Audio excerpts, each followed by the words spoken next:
Et salut à tous. Allez, aujourd'hui, on va se faire une petite vidéo sur l'optimisation de la boîte à air du CV3.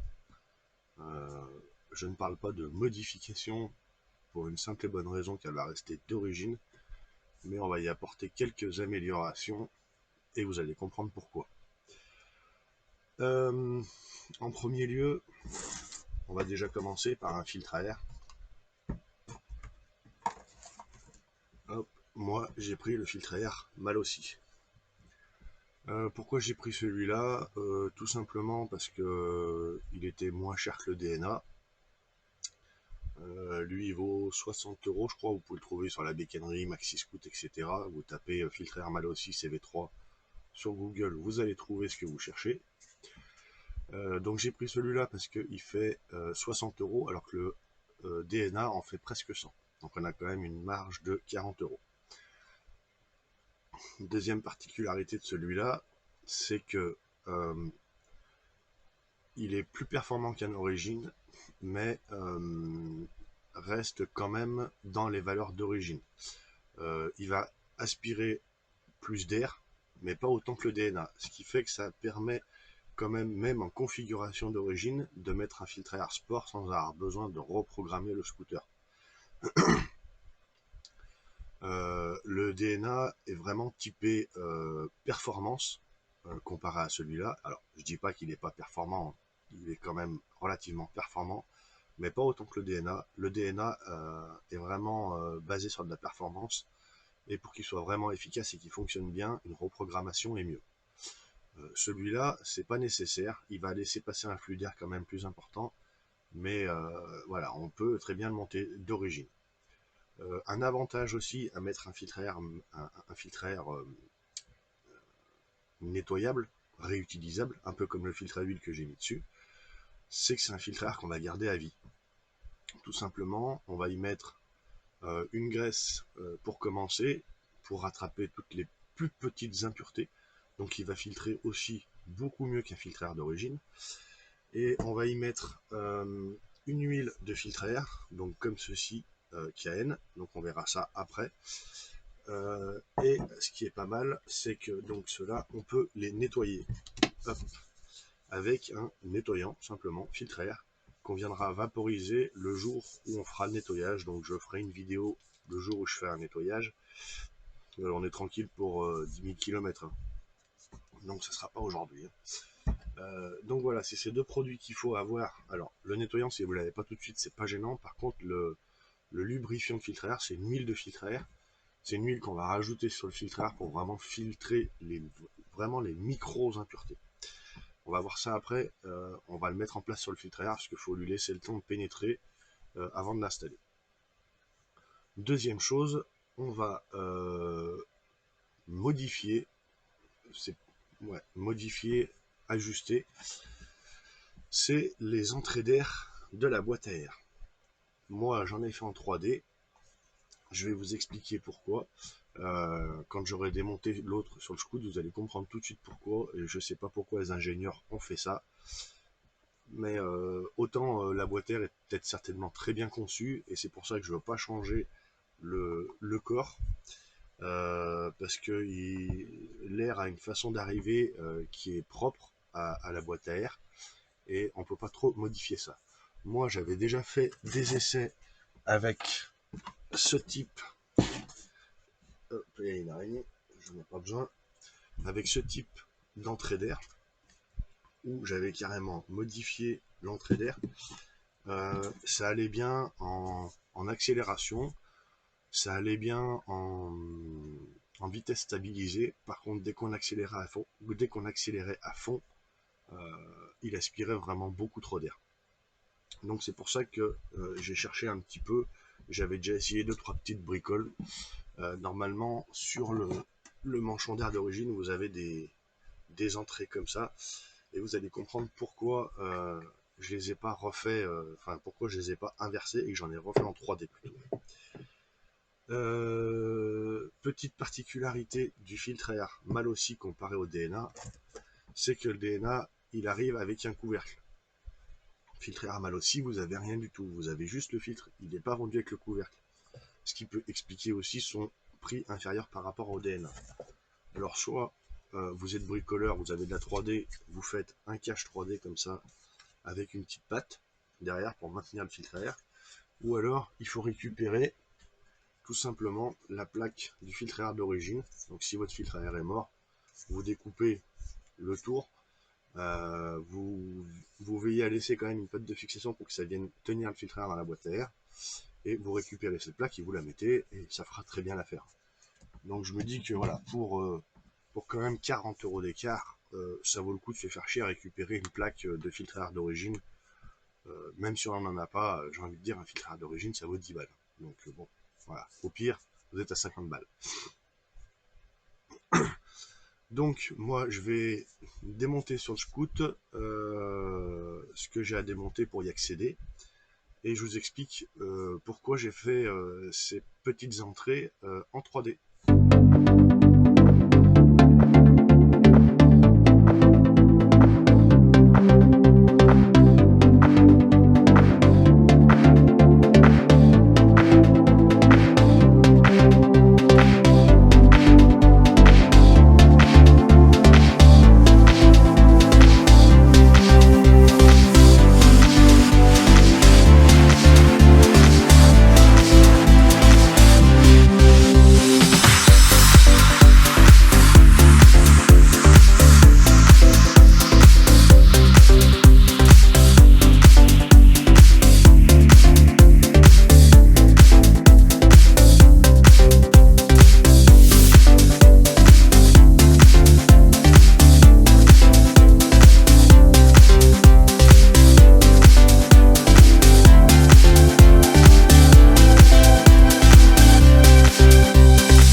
Donc déjà, avant d'aller plus loin, on va passer donc notre spray sur le filtre à air. Donc le spray, bon, c'est simplement un spray lubrifiant. Le filtre à air, on va venir le mettre. Hop, je vais vous faire voir, j'ai une boîte à air là. Donc votre boîte à air, vous allez la voir vous, donc comme ça. Filtre à air, il va comme ça. Hop. Ouais, comme ça. Non, pas comme ça. Il va comme ça. Si je vous dis pas de bêtises. Attendez. C'est comme ça ou c'est dans l'autre sens? Je sais plus. Non, c'est pas comme ça. Je sais plus comment il va.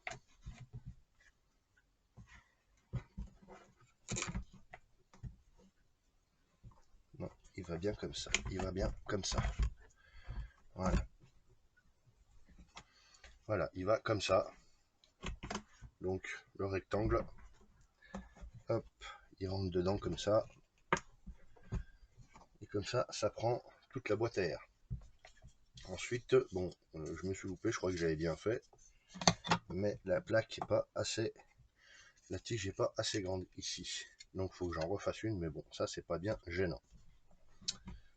Hop, donc, le filtre à air, on va venir...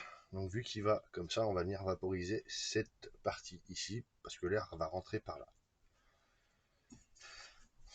Donc sur la notice, ils disent environ 8 cm. et on pulvérise.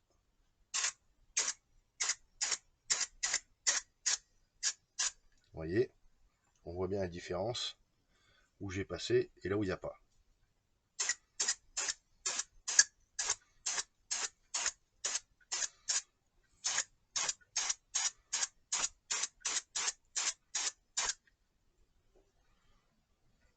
Voilà, on va laisser poser 5 minutes. Je vais essuyer un peu la merde que j'ai foutue de partout. Hop, on va essuyer les bords. Voilà. On va le laisser s'imbiber tranquillement. On en remettra une deuxième couche dans un moment.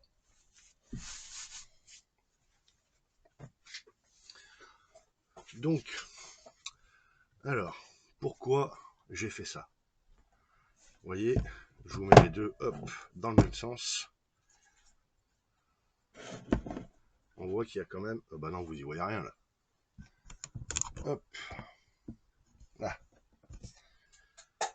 On voit qu'il y a quand même une différence. On voit que les entrées, je les ai tournées. Je les ai tournées et j'en ai fait en 3D tout simplement parce que celles d'origine, elles ont une forme. On voit bien que la forme, elle n'est pas rectangulaire, elle n'est pas ronde, elle est un peu biscornée. Le problème, c'est quand on les défait d'ici, on ne peut pas les tourner dans l'autre sens parce que justement, elles ont une certaine forme. Donc moi, j'en ai reproduit en 3D, hein, avec approximativement le même diamètre. Donc voilà, ça c'est une chose. Et pourquoi j'ai fait ça? Tout simplement parce que cette conduite d'air, elle vient rentrer là-dedans. Donc elle vient se mettre, hop, comme ça. Mais je sais pas vous, ce que vous en pensez, mais on n'a pas d'entrée d'air ici, de chaque côté. L'entrée d'air se fait un petit peu comme elle peut autour. Donc, pour moi, le scooter respire pas déjà correctement d'origine, même si voilà, on pourrait penser que ça respire bien par rapport aux deux entrées qu'on a ici. Le problème, c'est qu'en dessous, on a le moteur, donc on a toute la chaleur en fait qui remonte vers cette partie-là. Le fait de le retourner, donc ça, bien évidemment, il faudrait enlever, mais le fait d'y retourner et d'y mettre comme ça, va en fait, l'air va arriver par le bloc avant, donc par en haut, donc on va respirer tout l'air frais. On n'aura plus cet air chaud du moteur, etc. Donc ça va nous apporter un agrément de conduite, parce que le scooter sera plus souple. Le scooter aura, je vous relève, hop. Donc le scooter sera plus souple, le scooter aura une meilleure accélération et aussi une conso moindre. J'avais déjà fait des tests. Au début, j'avais donc inversé les petits manchons, mais ça tenait pas très bien. J'avais fait plusieurs tests et c'est vrai que le fait de les avoir retournés et de prendre l'air frais à l'avant du scooter, ça permettait quand même d'avoir une conduite, un fonctionnement du moteur qui était quand même plus agréable. On pouvait rouler vraiment au filet de gaz. Le scooter donc accélérait mieux, c'était plus souple en termes de reprise et de conduite. Donc c'était vraiment une optimisation que je comptais faire déjà depuis un petit moment. Donc voilà, mais j'attendais quand même un filtre air. Donc on va repasser une deuxième couche sur le filtre à air pour être tranquille. Et ensuite on va mettre donc la nouvelle pièce, donc celle-là sur la boîte à air. On va mettre en place le filtre à air. On mettra le cache, mais celui-là, je le referai moi par la suite. Et puis après, on remontera, et puis voilà. Allez, deuxième couche.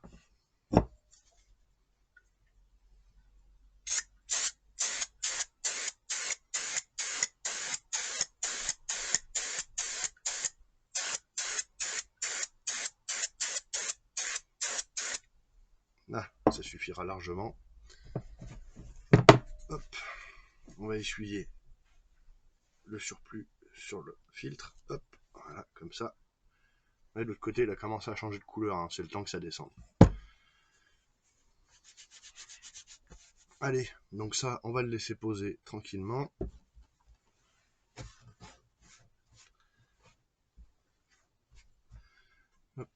on le laisse poser tranquillement. On va mettre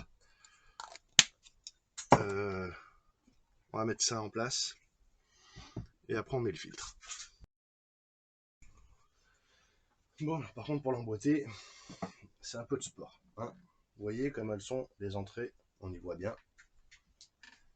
Donc, on va venir le rentrer d'un côté. Normalement, le mieux c'est de l'assouplir avec de l'eau chaude ou un décapeur thermique. Mais normalement, là comme ça, on y arrive.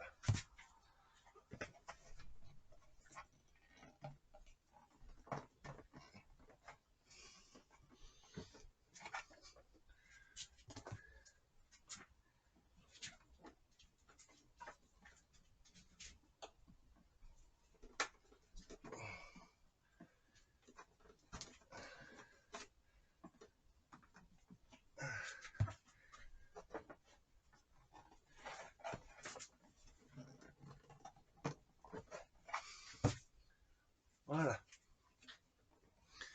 il est en place. Donc, on voit bien l'aspiration. Ça, je vais le tourner dans l'autre sens pour le mettre comme ça. Voilà, comme ça, c'est pas devant. Voilà. Donc, on voit bien l'aspiration du flux d'air qui est ici et l'autre qui est là. Et donc, on va récupérer en fait toute l'air qui vient de devant. On essaye de ne pas faire passer trop de cap devant pour éviter d'obstruer. Hop. Lui pareil. Là. Lui, à ailleurs, je peux le faire passer ailleurs, c'est pas gênant. Mais voilà. Donc ça, déjà, c'est fait. On va remettre le cache qui va ici.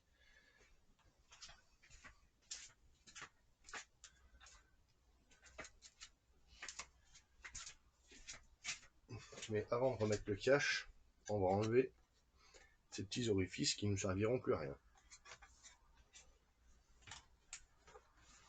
Donc petit tournevis cruci ou visseuse hein, comme j'ai.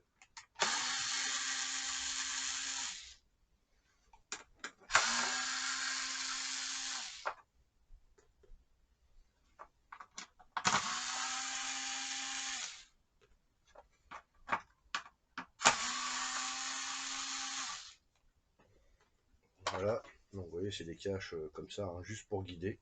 Enfin, on n'en a plus besoin. On va venir remettre donc l'antenne.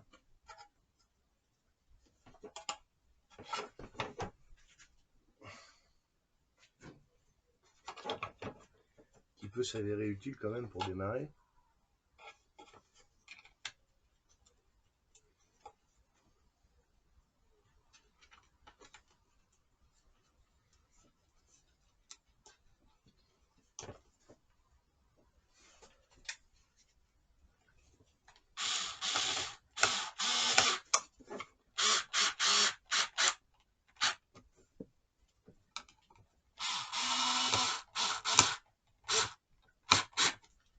Voilà.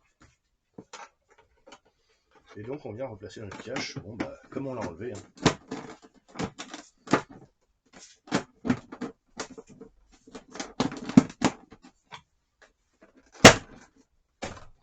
Voilà. Là. Voilà. Ensuite, on va venir donc mettre notre filtre à air.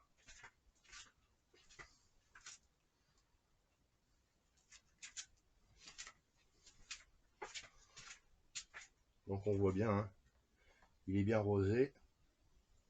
De l'autre côté, ça commence à arriver, donc ça va rentrer un petit à petit.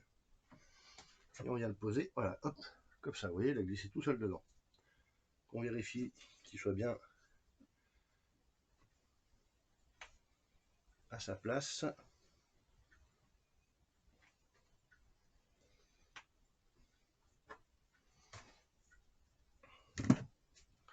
On vient remettre notre joint ici.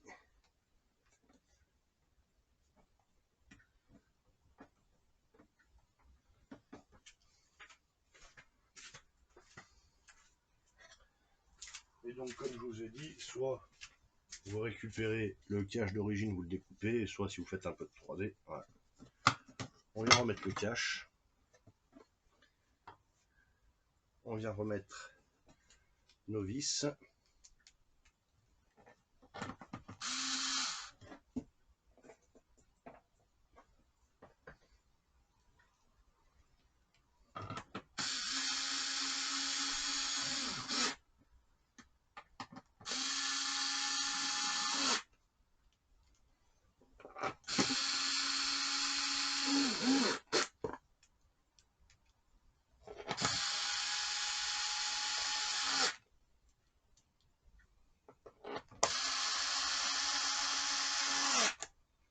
Voilà.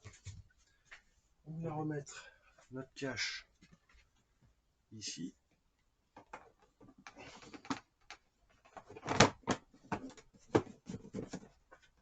Hop. Avec les deux vis.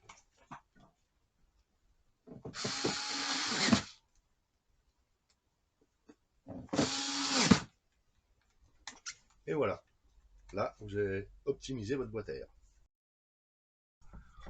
Voilà, donc rien de bien compliqué de ce côté-là. Une petite optimisation qui coûte pas très cher. Les manchons comme ça, vous pouvez quand même les retourner. Avec les petits picots là, faut inverser droite-gauche. Hein. C'est les petits picots qui ressortent ici. Là.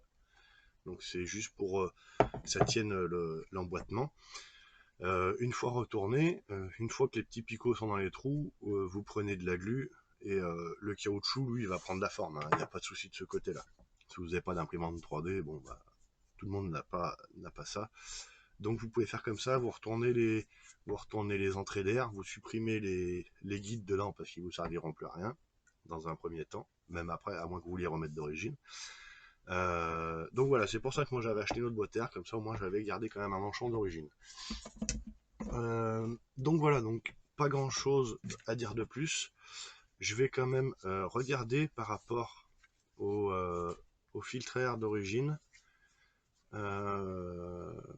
Mais non, en fait, il peut pas rentrer dedans. Je pensais qu'il fallait défaire le filtre air d'origine pour pouvoir rentrer le filtre air mal aussi dedans.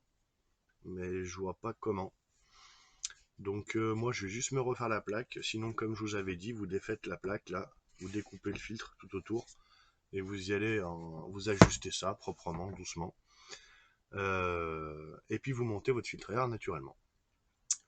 Bon bah voilà, sur ce, bonne petite vidéo, j'espère que ça vous aura plu, et puis bah, on se retrouve pour une prochaine. Allez, ciao à tous. Alors, petite modification, je viens de m'apercevoir quand même quelque chose, je vous ai parlé de démonter le filtre air d'origine pour intégrer le filtre air mal aussi. Je vous ai dit que visiblement ce n'était pas possible, mais ça me travaille un petit peu dans la tête. Vous savez comment je suis, j'aime bien quand tester des choses, même si on peut pas.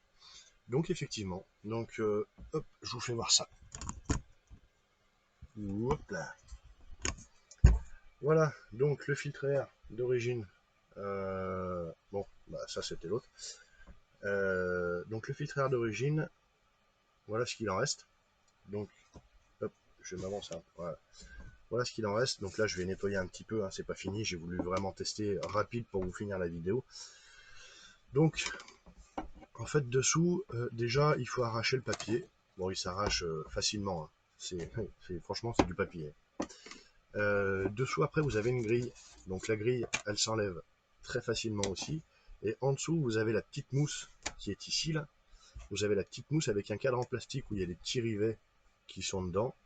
Ça s'enlève facilement. Hein. Ici, vous tirez, ça vient, vous arrachez les rivets et vous allez enlever la mousse avec le cadre. Ici au bord, vous avez la languette qui normalement vient comme ça. Voilà, donc un coup de cutter, ça s'en va aussi, ça se coupe très bien. Et en fait, simplement, donc le filtre vient se mettre en lieu et place dedans. Voilà, tout simplement, et vous le remontez dans votre boîte à air. Donc vous voyez, je me suis fait chier à faire un truc en 3D, donc il n'y en a même pas besoin. Voilà, tout simplement, vous remettez votre filtre air dans la boîte à air. Hop, voyez, je vais remonter un peu. Voilà. On remet le filtre à air donc comme ça, simplement. Hop, je suis pas. Voilà. Hop, et vous le vissez, et il est en place. Dedans, on ne le voit pas trop, mais à l'intérieur, je peux vous garantir que c'est en place. Et là, comme ça, au moins, vous n'êtes pas embêté avec un cache ou quoi que ce soit. Donc voilà. Donc là, cette fois-ci, la vidéo est finie. Et puis, vous avez votre filtre à air mal aussi à la place de votre filtre à air d'origine. Allez, ciao à tous!